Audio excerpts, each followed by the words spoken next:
Okay, Evelyn, on September 4th, 2003, you play in the first ever WPT ladies event. Mm-hmm. You finish second to Cloney, Mm-hmm.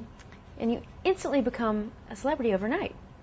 I don't know about celebrity. Like, people say that word, but I Mhm. still feel like the same person. I don't think I've changed that much, except maybe now I have, a job. Yeah. What made that event so special? For me, Yeah. it was really special for me because I played cash games a lot. I had played very, very few small tournaments. And I really felt like, I would be proud if I wasn't the first one who busted out. Right. And I felt like I held my own. I made some tough decisions, and I played well. And, I think I got a little bit unlucky. But, Yeah. I could have won it, and I got really close. And from there, everything has just, turned into, a career, I guess. Right. Well, let's say you won instead of Cloney. If you won, do you think anything would be different now, or it would be the same? I think I'd still be the same person. I'd have a title, I guess, that I could put under my belt. Right. That would be nice. But besides that, I'm still happy with the results. All right, we're going to talk about life before poker. You grew up in Toronto, Canada. Yep. What kind of kid were you? I was pretty rebellious. I mean, as a really little kid, I was good in school. Yeah. I played a lot of games and things like that. And then once I became a teenager, I started hanging out at the local pool hall. Mm-hmm. Started playing pool, cards, gambling on video games and stuff like that. I guess I had kind of a irregular childhood. Did your parents hate it? They didn't hate that I was hanging out at the pool. They didn't mind it too much because they knew the owner. He was kind of like a second father to me, and he took care of me and made sure that I didn't get into trouble. Okay. I guess they didn't really like it when I started playing poker. Ah. When I started dealing poker, they were okay with that. They knew I was making good money, and I would have to kind of lie and say, "Oh, I'm going to go deal," and I would go play. Uh-huh. Well, you dropped out of high school at 15, right? I was 16, yeah. Okay. What led to that decision? Was it just the poker? No, well, at the time I dropped out, I wasn't playing poker yet. I was Okay. dealing in the underground private clubs. Actually, no, that wasn't until I was like 17, I think. But it wasn't like I decided that this is what I was going to do for a living. It was just I was a bad, rebellious kid. I didn't really feel like sitting in school. Mm-hmm. And I was making money at the time, so I was happy with that. How'd your parents react to that one?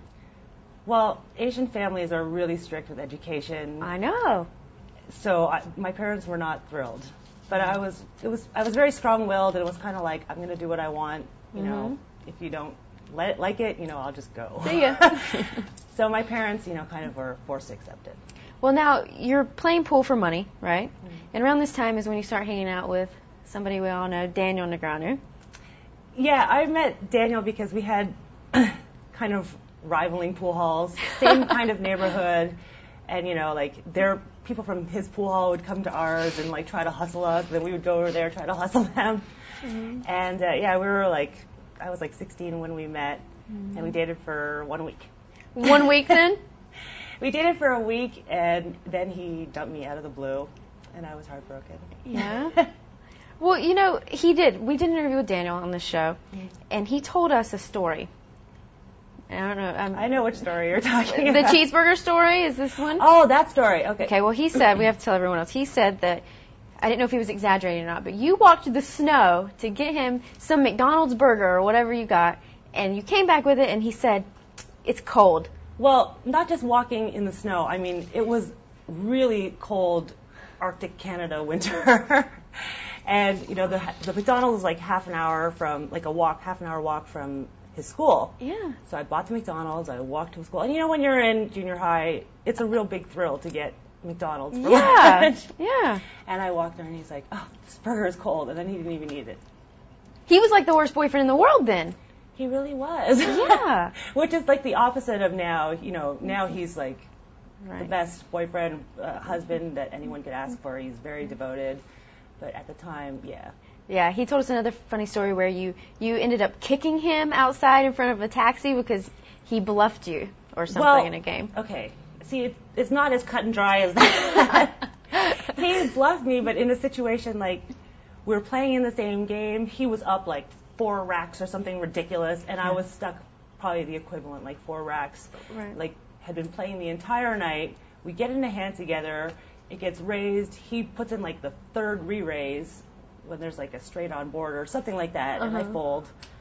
And then after the hand, he scoops the pot, And he's like, heh, and he Oh, shows no. it to me in the most like obnoxious little kid way, and I just like, I flipped out. I went to the bathroom. I like kicked the door down, and then like at the time we had to take a cab home. We didn't have a car, so we had to share the cab. Oh, and no. He said something kind of snide, and I just like stepped down with my heel on his leg.